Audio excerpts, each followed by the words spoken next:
Kung babalikan natin, nung time sa Blacklist International, isa si Benedetta sa naging hero talaga ni Edward.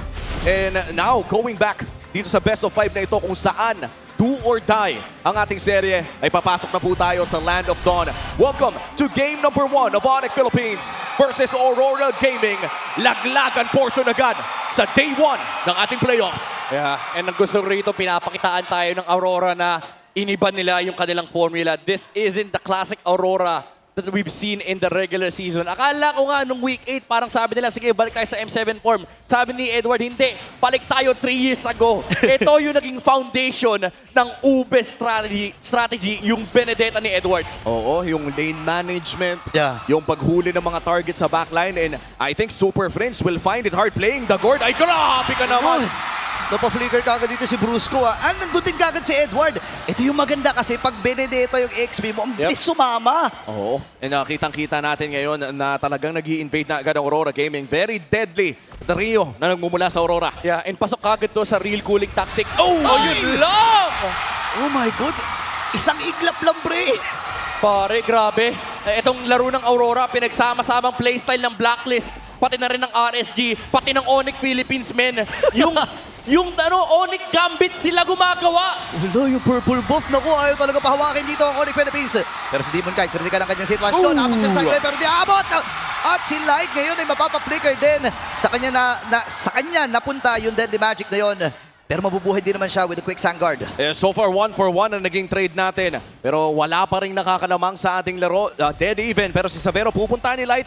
Wala namang damage na magagawa. 12 seconds bago lumabas ang pinakauna nating pagong. When we look at the item power spike, sino ba ang nakakalamang sa ating first turtle fight? Actually, lamang dapat yung Aurora, but because of the fact that King Kong was able to kill, nakakuha din siya ng XP. Kahit hindi niya nakuha yung purple buff, inabot naman niya yung kanyang level 4 and lamang siya ng gold over Demon Kite. So for Onyx Philippines, sa perspective nila, we can just scale, look to get some items. Kumbaga yung window nila, yun yung hinahabol ng Onyx Philippines na yun. But for Aurora, nandun pa rin naman yung kanilang aggression, yung timing, pati sa early game kasi ang dami nilang damage eh. Ang daming pinanggagalingan ng damage. Nandyan yung Gwyn, nandyan yung Khalid. Oh, tsaka parang ang dami ding iisipin ni Super Friends dito. Light looking for goal! Okay, nagamit yung si Clash! Doon kagad dito si Light. And this time, pumasok with the elect of final blow itong si Edward. Pero pang zone lamang yun para makuha ng tuluyan ng Aurora ang pagong. Yeah. Trades talaga. Trades talaga yung habol dito ng Onyx Philippines. Get sila. Aray ko po. Domeng. Ay! Day 1 ng playoffs, pre. May recall kagad si Domeng. Gumaganon na agad. Minute number 3. Mainit. Pressure pala ha. I am the best gold laner ha. Alam mo, dalawa sila nagsabi na sila ang best gold laner dito sa Pilipinas and nagkakainitan. Si Domeng Kite at Savero and clear, very clear for Aurora na si Domeng Kite yung nanalo doon kasi napuwersa yung flicker ni Savero. And this is very interesting dahil kadalasan alam natin na lamang dapat ang isang Bruno kontra sa isang Claude. Pero dahil sa mga micro-outplay na ginagawa dito ng Onyx Philippines ay ng Aurora Gaming, ay medyo nadehado ang Onyx Gold Laner doon sa may bandang itaas. Matagal-tagal pa naman bago yung susunod nating turtle fight. As of now, wala pa rin masyado nangyayari sa mapa. Ito ba yung pwede nating ma-expect na medyo nagtitimpi ang parehas nating teams? I think for Aurora, hindi. Nagre-react lang ng tama yung Onyx na hindi sila basta-basta nagpapakita kasi ang daming pantalon ng Aurora kasama sa jersey nila yan, may pantalon. And ang mahirap kasi dito is ang dami rin nilang damage. So for Onyx Philippines, they really need to find some sort of window that they can play around. And unfortunately, yung window na yun, kailangan pa nilang hintayin kasi yung power spike ng Onyx Philippines is yung level 4 Deadly Magic ni King Kong and then yung items ng Bruno. Oy, final blow nagamit doon sa ibabang bahagi. Pero mabilis na clear ang isasagot. Top lane ata, 4 na miyembro mula sa Aurora. Di ata nakita. Wala atang ideya dito sa Savero. Nagiging agresibo pa siya. Blazing Duwit ay nagamit. At 4 na miyembro kagad ng Aurora! Ang pumunta ko pero na-picturean yung tatlo. At hindi na-capitalize yung Mystic Gush. Okay, kumakalan ni Sanson dun sa dalawa. Sa likuran si Savero ang pinupuntiran dito ni Light. Pero Quick Sandguard ang kanyang gagamitin. Yue, pupili din lamang protektahan pero isasakripisyo na nila. Ito si Light, second death para dito kay Light. What an ultimate mula dito kay Brusco. Tatlo ang natamaan ng Golden Hour in the most crucial time possible. Akala ko yung super family yung pinipicturean kasi usually family picture yun eh. Pero ginamitan ng flash. Yung Aurora kahit sila nasilaw doon sa kanilang set sa itaas. Ang ganda sana ng setup, ang ganda ng paglikod ni Demon Kite kasi sinimulan nila yon mula sa mid lane, nag-react yung Onyx Philippines. And ang ganda ng insertion ni Demon Knight sa likuran. Kaso si Brusco naka-ready, men. Shumatgul to mahasa, sabi niya. Siyempre, tatranslate ko Tagalog. Ako bahala sa'yo. Ayan na. Sabi naman ni Light, sige, ako naman bahala kay Sabero. Pero mapo-force ka agad yung Raging Sandstorm. Magandang impormasyon to para sa Onyx Philippines. Pwede nyo lang puwersahin yung taas, ha? Nako, parang hindi rin nata alam ni Dominic Brusco. Knight. Oh. BMI Brusco. na gamit Sige. ka. Ay, naku, Nice dodge mula dito kay Brusco. Mystic Gush na gamit na rin muli kay Light. Naku, wala na patakas dito si Light. Tatakbuhin na lang niya. Ay hindi, naka-skateboard pala yan. I-skateboard din na niya patakas. Kaso walang passive, so literal tinakbo niya. Yun lang. And so far sa ating laro ay nakalamang na ang Onyx Philippines na napakaliit lamang.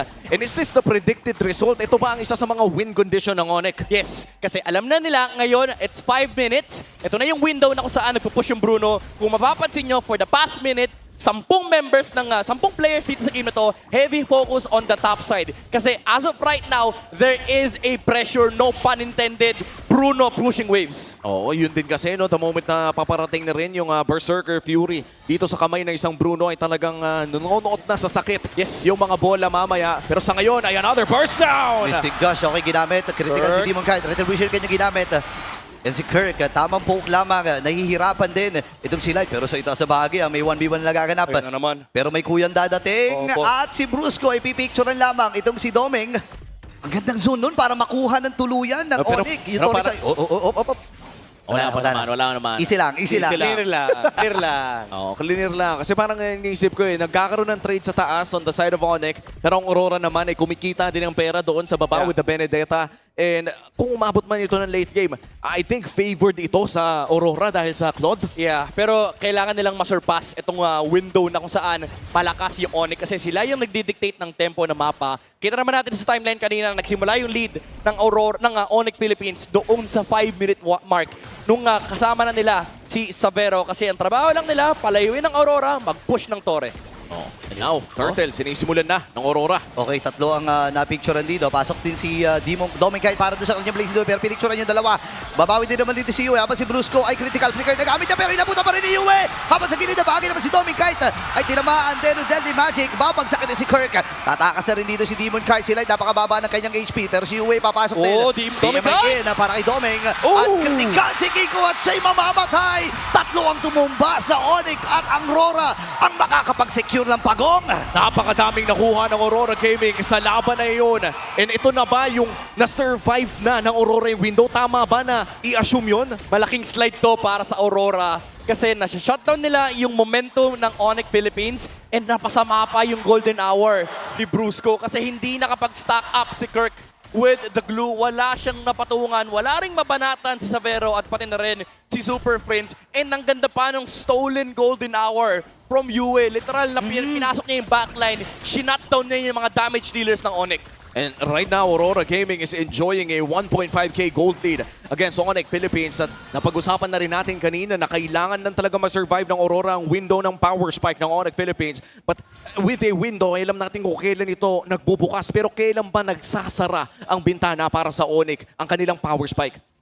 I would say for Onyx, meron naman silang damage sa late game pero yung ways of engaging the fight, it becomes more complicated as the game goes later. Kasi ang daming ways for Aurora to actually engage in team fights. Nandyan yung Raging Sandstorm ng Khalid, nandyan yung Special Migration ng Guinevere, and then you also have to consider yung Blazing Do It angle ng Claude, pati yung Electo Final Blow ni Edward. Oo, yun din pala, no? Yung prep ng Petrify ni Edward ay napakalaki din. And that's another turret na mapupunta sa kamay ng Aurora Gaming as we head on towards a potential big fight. At mukhang nagkakaantayan na lamang tayo na laban dito. At pumasok na nga ang aside ng Aurora pero Okay. kakaubusan na. Okay, si Kirk ay nakatakas Oh! din! Pero nakakuha ng kill. Itong si Super Prince. Si Light ang kanyang napatay. Luckily, wala pang objective na malaki na pwedeng puntahan dito ang Onyx. Steady lang muna sila. Yeah, pero magkaka-Lord in 15 seconds. They can take the Lord position. May hirapan yung Aurora to go for the bush entries. And for Aurora, again, meron naman silang ways to equalize the map kasi pwede sila mag-flow ng mga waves. Nandyan yung Benedetta ni Edward split pushing on the opposite side lane. Oo. And yun talaga ang threat ng isang Benedetta, especially in the hands of Edward, na alam natin ay bihasang-bihasa na sa paggamit ng hero na ito. And when we look at the history of Aurora Gaming and their players, alam natin na kayang-kaya nilang pumalag dito. Half HP on this Lord at mukhang papalagan din ito ng Onyx Philippines. Okay, 15K yung Lord. At si Bruce lamang nagpapakita. Ngayon naman ay susolohin na muna dito ng Aurora Gaming. Tamang zone lang. Itong si Light, Blazing Duet sa likuran. At si Sabero kagad ay critical. Pero na-picture din right on time. Itong si Edward para hindi maabot. Kaya lang si Demon Knight ay nakuha na itong Lord na ito. Habang si Edward ay nakapitas na rin ng isa. Kaya critical na sitwasyon ng maiipit ng miyembro mula sa Onyx Philippines and Kirk is down. Wow! And just like that, walang bumagsak sa kamay ng Aurora Gaming at itutuloy nila ang pag-push dito sa mid lane. At itutuloy pa ata nila, nakakuha na ng isang tore at kailangan pa dumepensa ng Onyx Philippines. Okay, Domeng, tinamaan ng stun pero hihinga muna ng panandalian dito ang Onyx Philippines. 8 seconds naman ay mabubuhay na rin si Kirk. Isa sa mga tank heroes dito from Onyx. Pero yung Lord kasi hawak ng Aurora dito at may chance pa nga silang balansehin kasama yung gitna. Oo. And this is a big opportunity para sa Aurora Gaming na ipagpatuloy ang momentum na meron sila dito towards the mid to the late game. Masakit na yung Claude, masakit na yung Lord, pero mukhang makakadepensa ang Onyx Philippines doon sa itaas. Okay, tingnan natin ha. Tagumpay naman ang kanila pagdepensa. Hindi rin sumabog yung Holy Shield sa itaas na bahagi. BMI, napaka-update ng Aurora Gaming dito. Yue ay makakapatay ng isa at si Sabero yon. Pinilit na lang yung Super Beast gamitin yung kanyang Mystic Gush para mapagpatuloy yung clear wave na kanilang pinaplano. May paghinga pa para sa Super Family. Oo, may Holy Shields din para dito sa mid lane and sa bottom lane. Potentially, pwede nang antayin si Sabero 15 seconds para makagawa ng play. Pero may part 3 pa ata ang pag-siege dito ng Aurora. A 5K gold lead looking potentially at this mid lane. Brusco! Okay, pero ginamit na rin yung Vile Trick him. Ligtas naman doon si Brusco. Top lane magiging target dito ni Edward. Ayun na-picture lang kung walang tinamaan. Grabe. Nakakapanghinayang mula sa Onyx Philippines pero aatras na muna ang Aurora Gaming. Ang sakit sa ulo nito, men, from Onyx Philippines na para bang pina-force lang isa-isa ng Aurora yung mga skills nyo. And kapag sinubukan nyo lumaban, again, yung mga angulo na pinanggagalingan nila, yung Benedetta, yung Claude. In fact, sa last Lord fight, si Domeng yung nagsimula ng laban. Saan ka nakakita ng Claude na nagsisimula ng laban with a Blazing Duet? Sa Pilipinas lang, pare. Sa Pilipinas lang. World Championship match lang yun. At makikita natin dito sa ating screens ngayon, of course, Domeng Kite using this Claude. Laning phase pa lamang ay nakita na gaano katapang maglaro ng Claude ang taong ito. And now in this game 1 of this best of 5 series, ay pinapakita ng Aurora Gaming na nagising na ang M7 World Champions. Prime Benedetta para dito kay Edward ay nagbabalik din. Dormant for 2 years and counting. Pero 3 inhibitor turns pa naman ang titira para sa Onyx Philippines. Mukhang 20 seconds bago lumabas yung susunod na Lord. Mabuti ata na walang inhibitor na nakuha ang Aurora kontra Onyx doon. Bibigyan natin ng malaking problema dito yung Onyx Philippines. May Winter Crown na yung Claude. Yung ginagawa ni Domeng kahit kanina, he could do it 5 times better for Aurora Philippines. Pwede na siyang literal magsimula ng teamfight ng sarili niya lang kasi meron naman siyang Winter Crown. At masisilip natin yan sa ating Infinix in-game equipment. That Winter Crown will buy so much time para dito sa isang Claude. Katulad ng sinabi ni Midnight, hindi lamang pwede magsimula, pwede rin niyang patagalin yung mga laban dahil sa bilis na rin ng cooldown ng BMI at this point in time. And this will be the second Lord of the game. Ang pinakaunang Lord ay Aurora ang nakakuha nito. Kaya naman nakapag-push sila at mukhang i-reset muna ito ng parehas na kupunan. Ano bang inihintay na sayaw natin dito? Lamang ang Aurora sa wave sa baba, Naghihintay sila ng mga targets pero tama ka, para sa Aurora, wala silang pake kahit gaano katagal itong Lord na to kasi nagbe-build up yung wave sa ibaba. The moment na magpakita yung Harley, pwede sila manlaban. Pwede maghanap ng angulo na naman sila Domeng kahit tatapat si Edward. At yan ang itutuloy na ng Aurora Gaming. Ang Lord na ito at wala na atang magagawa pa ang Onyx Philippines. That's going to be the Lord secured para sa Aurora Gaming. And just like that, wave management is the key. Sabi nga ni Master the Basics, kailangan mo lang masterin ng basics Tama. At yun ang ginawa ng Aurora Gaming dito. Sige, slow push tayo sa baba. Pag nagkumpulan yan, tsaka natin simulan pag may nag-react. Para chinanel nila yung iba't ibang identity ng team na to, yung Blacklist Lord Dance 101, Ayan. yung RSG Task Force, na kapag kaya mo lumaban ka lang. Again, uulitin yung tanong ko kanina, saan ka nakakita ng Claude na team fight starter. Well, I guess dyan tayo makakakita sa dalawang world champions na naglalaban ngayon for play-ins sa ating playoffs. Lord ay magmamarcha dito sa mid lane, dadambahin at mukhang babagsak na rin. Bot lane ng punteriya ng Aurora Gaming at mukhang makukuha nila ito ng nice! libre. Uy, napaflicker si Light Pero Edward, tumama Edward? din yung ultimate. Oh my Kaya God! napicturean itong si Edward. Nalapit sana si Demon dyan, pero si Dominic rather. And this time ay nahuli itong si Kirk! Siya'y mamamatay! Kulang ng isang miyembro dito Oh, no! sa Philippines. Ganun din naman itong si Light. Mapipitas din ng Onyx Philippines. Tagumpay ang kanilang pagdepensa at Yeah. naproteksyonan din nila yung itaas at ibabang inner base turrets. It's a good defense, pero we also have to recognize the fact na nag-mess up din yung engage ng Aurora. But Dominic Knight! Ang lalim dito. Grabe. Okay, racing duet. Di pa naman niya napindot yung kanyang Wither Crown, pero may kung sila gagawin dito si Brusco. Hahabol sana siya, pero dahil nga kulang yung kanyang mga damage dealer ay kumalma na muna siya.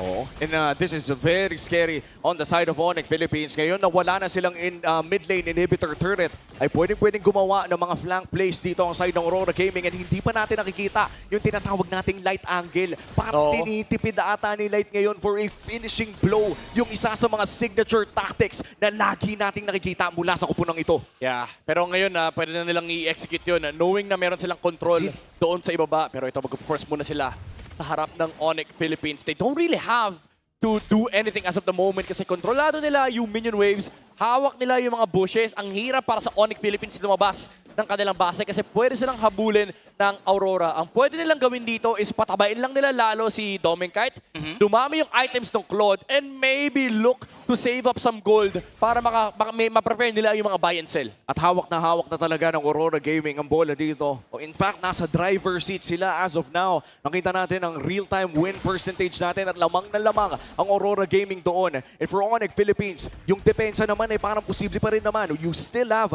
the battle spells available for the side of Onyx Philippines. Kompletong-kompleto. Pero I guess the question is, mahuhuli kaya nila o kaya bang huliin yung Claude at this point? Mahirap eh. Kasi Mahirap. pag tinignan mo yung lineup ng Onyx, wala silang reliable stun. Wala silang reliable way to hold down Dominkite. Mind you, naka-flicker pa to hindi pa namamatay yung Claude. Actually, parang ang laking factor nga ng flicker kasi pwede niyang iwasan yung golden hour na kahit pang ma-force out yung kanyang BMI, pwede niyang gamitin yung flicker para makalayo siya sa range nung Marcel. At ano ay magko-contest ba dito ang Onyx? Afford ba nila na ibigay ito? Wait lang, masyado malayo si Golden Kingdom. hour? Tatapos siya ng Cyclone ay nakita si Edward. Ibo-burst na, uy! Nadodge nga yun! And this Oh, time ay ang Dominic! baba na buhay ng HP ng Lord na ito. Napablazing duet din sa may Wither Crown. Ngayon ay nakuha na ni Demon Guy yung Lord! Oh! Yue, makakapatay din rin siya. Oh! Tumama pa yung Spatial Migration and the final him. Dalawa na kagad napatumba dito ng Sabero! Aurora Gaming habang si Sabero okay Oh na my gamit God! yung Wither Crown and si Brusco ay tutumba. Oh my goodness! Dalawa na lang ang natitira para sa Super Friends. At papunta na rin at palabas na rin yung Lord, pre. Oo, 30 seconds ang kailangan nilang antayin para dito kay Brusco. 20 segundos naman para kay Kirk at kay King Kong. Ang hihintayin pa kaya ng Aurora ang Lord o susubukan na ba nila agad tapusin itong game number 1 na ito? Ang hirap nito depensahan for Onyx Philippines. Dalawa lang sila. And kompleto yung engage ng Aurora. 7 seconds para kay King Kong. Papasok na Reggie Sanser. Pambugaw lang. Sa Sabi! pagsutuloy na member ng Onyx Philippines. At ang liwanag ang makakakuha ng Game 1.